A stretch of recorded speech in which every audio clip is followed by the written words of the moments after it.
It is imperative that Vandy focuses on the game at hand. Ball State.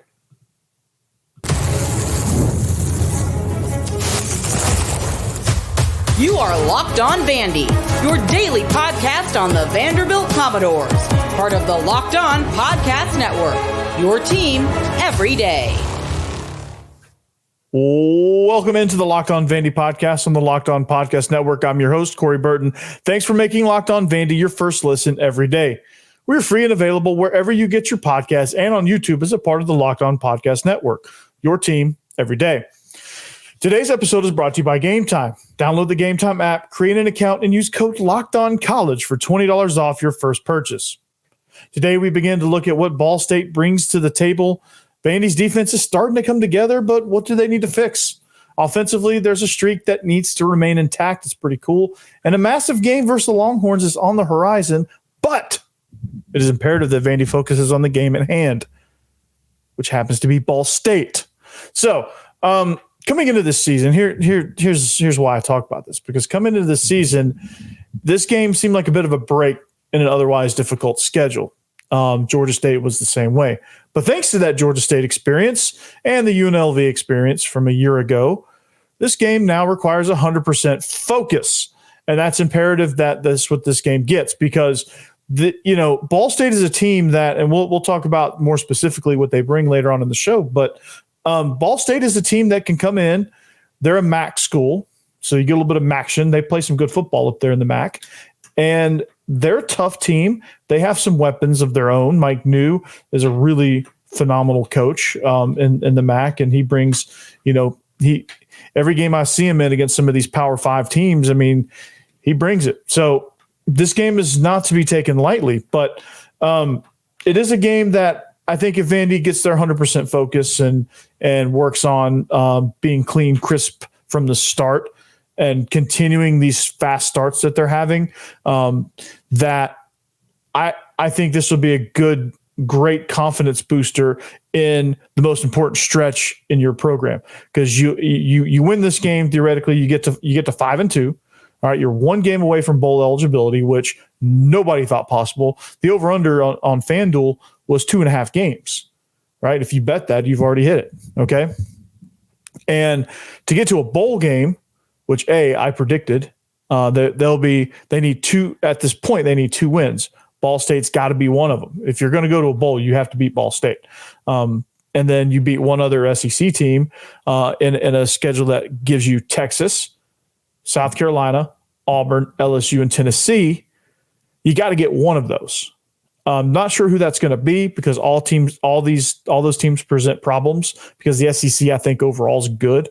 So you have to be able to, everything that was going wrong in the first half of the season up to this point, I think you have to make a concerted effort to work on that. And hopefully Ball State will present some things for this Vandy team that other teams could exploit down the road, that they may struggle with, so that they can fix it, hopefully, after a win. But with this Georgia State experience, I think this team learned a lot from that experience. I think they learned, on the road, how to handle the road environment. I think they handled, I think they found out what it's like to sleepwalk into a game, because Vandy's not good enough to do that. There's teams like Texas is good enough to theoretically sleepwalk into a game and come out and win. Thought Bama was, but Vandy, I think, was really extremely up for that game.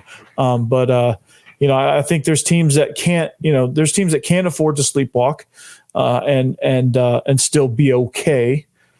And there's teams that absolutely can't. And there's some teams that, if they don't wake up soon enough, they get beat. And Vandy's definitely on the side of, you can't sleepwalk through any of these games, right? You can't let any of these teams hang around, because Ball State will beat you. Georgia State did beat you. So the focus has got to be there, okay? Because the things that you can accomplish against Ball State is building depth, okay? So if you go in there and take care of business like you should, right, you could put up a number that will allow you to get Diego Pavia some much needed rest, because he's got a banged up ankle, although he is practicing, because that's just the only way to explain that is just it's Diego Pavia. But he is practicing. He's freaking crazy, but he's practicing. Didn't seem like there's many ill effects. I mean, he is sore, but we would love to get him a lot of rest, in this game, get him some really good work and then get him some rest and develop Nate Johnson behind him and develop whatever quarterback that you would throw in at number 2. Like if Nate Johnson's not your true number 2 quarterback, you need to find out who your true number 2 quarterback is. Is that Drew Dickey or is that Blaise Berlowitz?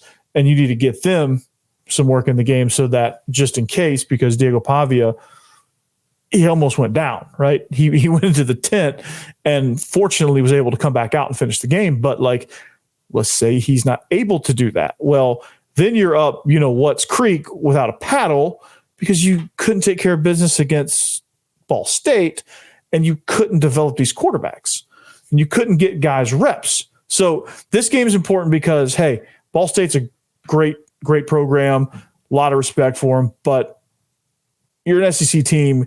You need to take care of that business. You need to build that quality depth because that's what's going to win. That's what's going to get you to a bowl, possibly to 7 wins. I don't think they're going to the table, but it's what's going to possibly allow you to have the success that you need to build your NIL pool, to build your donor list, to get guys in the transfer portal, all that stuff. So it's important to have those things in place, but you've got to have a roster that can sustain the wear and tear of the SEC schedule. You're only about halfway through. You've got Texas, South Carolina, Auburn, LSU, and Tennessee. You got 5 more conference games. And what do we know about this conference? It is a physical conference. It is a talented conference, top to bottom. Mississippi State is, I won't say they're good because they haven't won any games in conference yet, but they'll fight you. They're feisty. They've got potential. Jeff Lebby's got something going there. He's building something. They're not a rollover. Auburn, not a rollover. A lot of talent. They just can't finish games and they can't seem to get things together. South Carolina, up and down, but phenomenal pass rush. Terrible offensive line. Lenore Sellers is a dude, and they've got some skill guys. Tennessee, we know what they're like when they're at their peak. They have a quarterback that when he's on, he's on. But there's no middle ground, unfortunately. When he's off, he is terrible. When he's on, he looks like the greatest thing since Peyton Manning. But there's no middle ground. And he struggles mightily at times. And he struggled the last 2 games against Arkansas and against Florida. And really, if you want to count Oklahoma, he kind of struggled in that game too. So the last 3 hasn't been favorable for old Nico. LSU, great at home. Can they do it on the road? They struggled at South Carolina. They lost at a neutral site. Can they do it on the road in conference, right? We'll see that this weekend against Arkansas. So Vandy's got to be able to build depth to be able to get in those situations because Vandy's going to travel to Death Valley. That ain't an easy place to play for anybody. So you got to have your quality depth if you're going to go in there and have a chance. Okay, you host Tennessee. You got to be able to find ways to get after quarterback. You got to build those skills. You got to have guys beyond because Miles Capers went down. What if that was a more serious injury? Fortunately for him, it wasn't, and he'll be back at some point this season. He's listed as day-to-day, but he's not going to play against Ball State. But like, you need somebody to come in, which they had guys come in and step up, but they need to continue to build that to where you throw those guys in and there is 0 drop-off from 1 to 2. Like, you need to have that kind of depth, right? And they're just not, Vandy, not quite there yet, but it's early. And this is what building a program is like, and this is what building a program from the ashes is like. They were abysmal last year. Everybody left. So Vandy was left with nothing. And they've built to this point. They beat Alabama. They beat Kentucky on the road. They took Missouri to the wire. They beat Virginia Tech in the opener. Off of that season last year, that's pretty incredible to get to that point. But they got to continue to build, right? They got to continue. And the next step is not losing a G5 game like you did at Georgia State. That sent you back to rock bottom briefly and reminded you what that was like. And I don't think they liked that because they answered the bell after that Georgia State game. Now we'll see if the letdown is real. Emotional high the last three games, last 4 weeks, last 3 games. emotional high, take Missouri to the wire, you beat Alabama, throw the goalpost in the river, and you beat Kentucky on the road. And what it was a close game on the scoreboard, but really Vandy was in control of that game the whole way. How do you handle now a game that's not quite as important as far as SEC standards go? You're Vanderbilt. You were 2-10 last year. This game is imperative because you need to go to a bowl game. You just do. So you got to go out there and take care of business, build depth, see what Nate Johnson has, see what Drew Dickey has, get Monty Jones some carries, find a freaking receiver that's going to step up, find multiple receivers that's going to step up, find a passing game that's explosive consistently. Do that this week so that the next 5 conference games after that, you're equipped with something that will give you a chance. Because it's going to be tough because teams are going to start figuring out the scheme, and you got to keep adjusting. That's all. That's why it's imperative. You got to do that kind of thing, right? So offense, there's a streak that I'm starting to kind of like on offense. Hopefully, I want it to last as long as possible. What's that streak? And we'll talk about it here next. What time is it? Game time. Oh, yeah. So game time. Did you know that Gametime has a new feature called Gametime Picks? Well, it makes getting tickets to see your favorite teams play live even easier, right? I was just on SEC Squad, and we were just recording SEC Squad. Comes out on Thursday, and dude said he got tickets for $1 to a Utah Jazz game. How awesome is that? So Gametime, that's Gametime. And it filters out the fluff to show you only the incredible deals on great seats so you don't have to waste time searching through thousands of tickets, right? So that curation makes it even easier to save more on sports, comedy, theater, or whatever. So all-in pricing, you toggle this feature on. You have to toggle it on.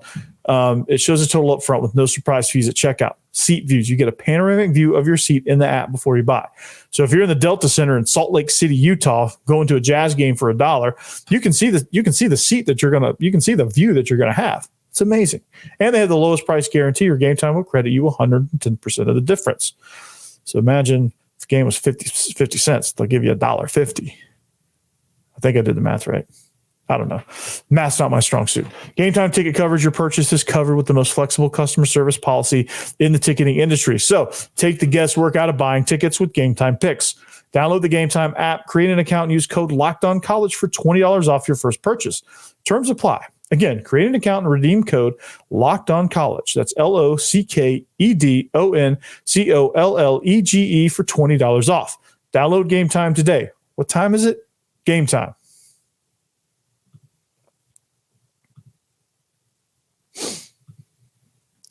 All right, welcome back. We are trucking along here on this Wednesday edition of Locked On Vandy. Thanks for making us your first listen each and every day. Make sure you make Locked On SEC your next listen, because coming up on Thursday, it's SEC Squad. Guess who makes their return appearance? This guy. So it was a fun show. We record it, and then it airs on Thursday night. So. But we're talking about not overlooking this one. It's imperative, right? And I don't think they will, but just in case, I think they were looking past Georgia State because they felt like coming off of Virginia Tech, coming off Alcorn State, they're like, it's just Georgia State. We can just roll into Atlanta, and just roll out there and win. Well, Vandy State was wrong because Georgia State played hard. So that's what Ball State's going to do. They're going to roll in here and go, hey, we're going to upset Vandy because they think highly of themselves. They got Texas coming in next week, possibly game day, maybe. Rooting for that. And it's prime for an upset. It's a true trap game. And Vandy's in a position where Ball State is actually a trap game. Hate to say that, but it's true. So don't overlook it. I don't think they will. I don't think Pavi will let them do that twice, but just warning you. All right, but offense, that streak I told you about. They haven't had I don't know if I'm supposed to say this because it might be kind of like that no-hitter thing. You can't talk about the no-hitter during the no-hitter. But the streak will end at some point because you're going to put the backups in and the streak's going to end. But the last 2 games against Alabama and Kentucky on the road, no 3 and outs for the offense. How about that? No 3 and outs. They've at least gotten 1 first down on every series. That's amazing. And that just shows that like the confidence that Diego Pavia has in running the scheme, that shows that the creative nature of the play calling, the playmaking ability, guys stepping up and doing their jobs. The offensive line has been absolutely crushing it. If you listen to the first episode of this week, talked about the offensive line and Xavier Castillo moving to center. That's been huge. Steven Lasoya putting a more athletic guard in at guard. I think them basically just switching spots has been a massive, massive upgrade for this offensive line, and has really kind of found a formula up front to get the best results, and they've gotten the best results. They did that during the bye week. So, this offense is really just kind of rolling along, man. And I think it has to do with the fact that they believe in Diego Pavia. He's a veteran of the scheme, of the system, because he played with Tim Beck and Jerry Kill at New Mexico State. So, I think that has something to do with it. And I think if you had Nate Johnson, I don't know that it's this quick of a development, but hey, I'm here for it regardless. Those guys are learning, and the quarterbacks that are on the roster are learning right now from Diego Pavia. I think they're learning leadership qualities from Diego Pavia, and I think they're learning how to really get the other 10 guys in the huddle looking back at you with belief in their eyes. And that's why they're starting to do things like score 40 points on Alabama, not get any 3 and outs, making your punter not really work the last 3 games. You have confidence now that Brock Taylor against Missouri I think was a little bit nervous because they were in a situation they haven't really been in. They were on the road against a top 10 team with a chance to win. And I think some of that, plus the road environment, got to Brock Taylor, and he missed some really important kicks, especially the one in overtime where he shanked it badly. I think some of the mindset stuff like that had to do with it. But as they started beating Alabama, I think the confidence of, they believe in me. They're aggressive in these situations. Like they believe that I can do it, so that they're not worried about getting me optimal field position. They're going to do their thing. And then he went out there a little bit more relaxed and started banging field goals through with confidence. And that's that kind of permeates, like a good confident offense kind of permeates through to special teams. So not getting these 3 and outs, getting good field position when your punter does actually work. He knows that now his punt becomes more important and more meaningful because now, hey, I can strategize a little bit more because I'm punting from the 40. I'm punting from the -40 and not my own 13-yard line, where they're going to get the ball right around midfield, even if I kick a good punt. But now he can kick with hang time. He can place the ball. He can try to pin, which they did they've done on several occasions where they've pinned the opponent back deep. And so this helps the defense create long fields for the opposing offenses to drive on. And this defense has been focused on bend, not breaking, which really creates a sense of urgency, not in a good way, for the opposing offenses, and making them work. And I think that causes them to press a little bit. So just the fact that they're able to by getting first downs, they're able to control the clock, they're able to control the psychology of the game. That goes a long way. That goes an absolute long way. And that's the reason I think they've had a lot of recent success, is because they've really started kind of buying into that. Their identity, they've started kind of locking in to that. Everyone's been kind of buying into that. Hey, let's control the game. Let's make them react to us. Let's make them play us. And we're going to do our thing, right? Defense is going to harass you. Yeah, you're going to get some chunks on the defense, right? You're going to catch some things. You're an SEC team. You give scholarships out too. Yeah, you're going to have some of your production. But I think what Vandy does is they limit that and they frustrate you and they make you earn it, right? They make you go play. And a lot of times, again, that just creates a sense of like nervousness, or like, hey, we got to, oh gosh, we got to, oh no, right? So defenses, they got to continue to have that bend but not break. But for the defense, it's the middle of the field, I think, that they have to kind of work on. I think it's the middle of the field that they have to do a better job of defending all the way from the first level to the second level, even to the third level. I think they get hurt a lot on teams attacking the middle of the field. Virginia Tech, they attacked it with inside run and bootlegs where you had crossing routes that he was able to pull up and hit like the second option coming across the middle, or post or digs or things across the middle of the field. Kentucky was able to hit on those things. Bama was able to hit on a few of those things as well. So the center of the defense is really kind of, I think, the main thing that they need to kind of shore up, because Texas will sure as heck attack that. I know LSU will. Garrett Nussmeier is throwing the ball well. I don't know what Alabama. I know what Alabama's going to do. They're going to lose 40-35. I don't know what Auburn's going to do to attack this. I don't know what South Carolina's going to do to attack this, because they got some of their own issues offensively to figure out. Like, I don't think either of those teams really, truly have an identity, because I think they're still trying to find it. I think South Carolina kind of knows what they want to do, but they're trying to find it. Kentucky they were off in some they're clueless, man. I don't get their offense. South Carolina, I kind of get what they're doing, but they're just trying to figure out how to do it better and more consistently. I think that's where they're at offensively, because they know what Lenore Sellers can do, and they know he can ball. They just don't know how. Auburn, they don't know who they want at quarterback. So therefore, I don't think they have a true identity offensively. They know they can run the ball, and they try to do that, but I don't know if they can do that consistently. LSU knows what they want to do. They sling it around. I just think sometimes they get lapses in judgment, things like that. Tennessee, they just got to build confidence, man. Like, Nico's just struggling right now, and he can't see the defense very well. I don't think he understands the complexities and nuances of that offense. So you have teams that are trying to find their way. You got to prevent them from doing that, right?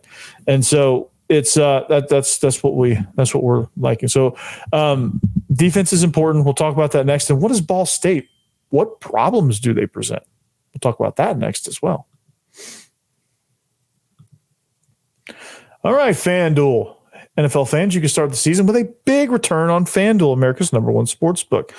So when you get a hunch in the middle of the game, you can check out the latest stats, view live play-by-play, and so much more from the same page where you place your bets. The in-game bets, the player props, all the anytime touchdown stuff is a lot of fun. I like doing that, especially in the NFL. Especially with the NFL games on Sundays. I like doing the anytime touchdowns, or like the player props where, like, you're saying like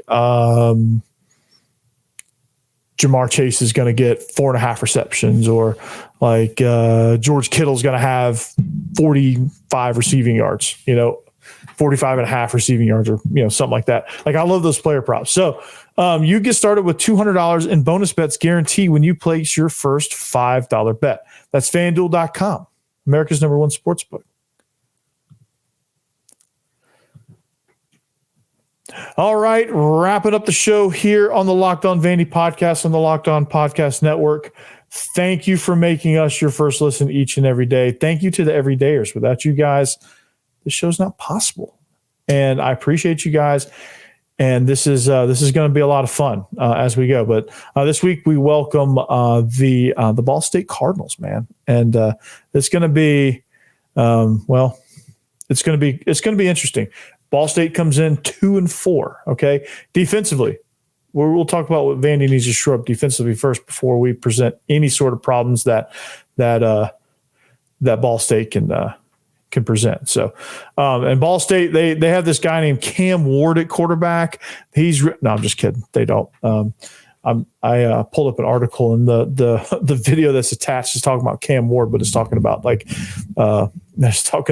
Ball State. So I thought that was kind of funny. But anyway, Vandy's defense, man, I think they're aggressive, which I love. And with aggressive defenses, you're going to give up some big plays. But one of the things I'd like to see them work on, one of the goals I'd like to see them work on, as kind of like a self-scout perspective, would just kind of be like the cylinder of the defense. And I said that I alluded to that a little bit last segment, but the cylinder of the defense. And what I mean by the cylinder of the defense is this: the interior guys, the interior tackles, inside linebackers, and the safeties, and really kind of protecting the middle of the field a little bit. And I think some of that has to do with some of the movements and some of the stunts and some of the things that we do to kind of sell out to get pressure on the quarterback. Some of the stuff that we do to sell out to take care of your edge runs, because a lot of teams like to run that stretch zone. And so I think, when you sell out to, defend something else will be there, because you can't defend everything all the time. Right. So I think sometimes that might just come with game planning, and overall they've done a tremendous job at stopping teams. Obviously, like they held Kentucky to 13 points and they held Bama when it mattered. But Bama was able to get some production in that regard. But I just think that, one of the things that teams will exploit, and you got to kind of, by doing some self-scout, you can kind of anticipate where teams are going to try to hit you and what teams are going to try to do to set you up for different things. And if you understand that, you can build that into your plan so that you can limit those chances, or you can limit those plays where the offense does have success setting you up with you to exploit your weaknesses and to attack your weaknesses. So that's kind of like where I'm coming from on that perspective. But Ball State, man, I said it to lead the show. You can't take this game lightly, and they present a lot of problems. Okay. They present a lot of problems, and this is, like I said, they're 1-2 in MAC play. The MAC is a really good conference. They had their first conference win against Kent State, which, well, they're pretty bad. But one of the things that Vandy struggles with is tight ends. If you have a good tight end, Bama had a good tight end. And Virginia Tech's tight end actually had a nice game as well. But they have a guy by the name of, and I'm gonna butcher this name, okay? So I apologize. Tanner Kazol, and he's actually one of the best in the country. He has 434 yards receiving. He's 6'7", 240. So he presents a really big target, and he's somebody that can eat up a lot of yards just by running a little 6-yard stop route and like that. So he's a big target for quarterback Caden Simonza, who has he's completed 66% of his passes. He's amassed 12 touchdowns over 1,348 yards so far. He's thrown 7 interceptions, and he's one of the better quarterbacks in the conference, in the MAC conference, and their offensive line is also one of the better MAC offensive lines. So they do a good job of protecting the quarterback, and the tight end does a good job of presenting a target. Their pass game is pretty good. Okay, they can protect, and they can find their tight end, and they kind of just go around that. Okay, so defensively, stop those things. You got to find ways to get pressure. They're going to have to get creative. They've had to get creative all year long. So this is nothing really different. But again, this is a problem that they present defensively. Well, I think defensively, what they bring to the table is, I think they're just overall nothing really jumps out at me defensively, and I think that's the reason why they're 2-4. But they're a team that can definitely get you in some trouble there. They can get after you if you let them. If you have any sort of mental breakdowns, they can kind of exploit that kind of thing. But defensively, I think as long as you just attack like Vandy's been doing, they should be completely fine. But offensively, if you let them, they have some decent guys on the outside too that can make some things happen. But they kind of feed everything through their tight end. They're going to try to run the ball as well. But they could very easily get this thing into a shootout with you if you allow. And I think giving them that confidence will certainly not allow you to be comfortable. That's for sure. So, again, it'll be a night kickoff, 6:00 from First Bank Stadium. The line comes in. Vanderbilt's favored by 26.5, which should tell you a little bit as well. Ball State is allowing 46 points per game. That's good for 93rd. Vandy is allowing just 23.5, which is good for 42nd. Interceptions, Ball State's defense is not getting any. And Vandy is also they've gotten 6, so they rank 7th. Let's see, defensive passing yards, rushing yards. This is a big 190 on average. They rank 144th in rushing yards. That ain't a good stat when you're playing Vanderbilt, just so you know. Offensively, they're scoring 27 points per game, 55th, so it's decent. Rush yards, they can't really run the ball that well, so they're kind of one-dimensional. Passing yards, they're 67th in the country, and they're 8th in interceptions. They've thrown 7, so they've given the ball 7 times. They've given the ball away 7 times via the interception. Okay, so it'll be an interesting game there. The injury reports are this. Zaylen Wood is still questionable. I feel like that's an upgrade, but he's probably out another week. I think Langston Patterson's probably out another week.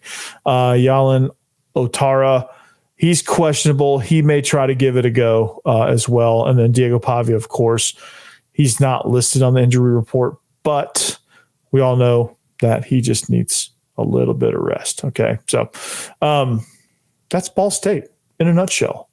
We'll talk about more game plan specific stuff as we go through the week, as we get you to the weekend, and we'll catch you back here on Thursday's edition of the Locked On Vandy podcast on the Locked On Podcast Network. Thanks for listening, and we'll see you back here next time. Peace. Anchor down.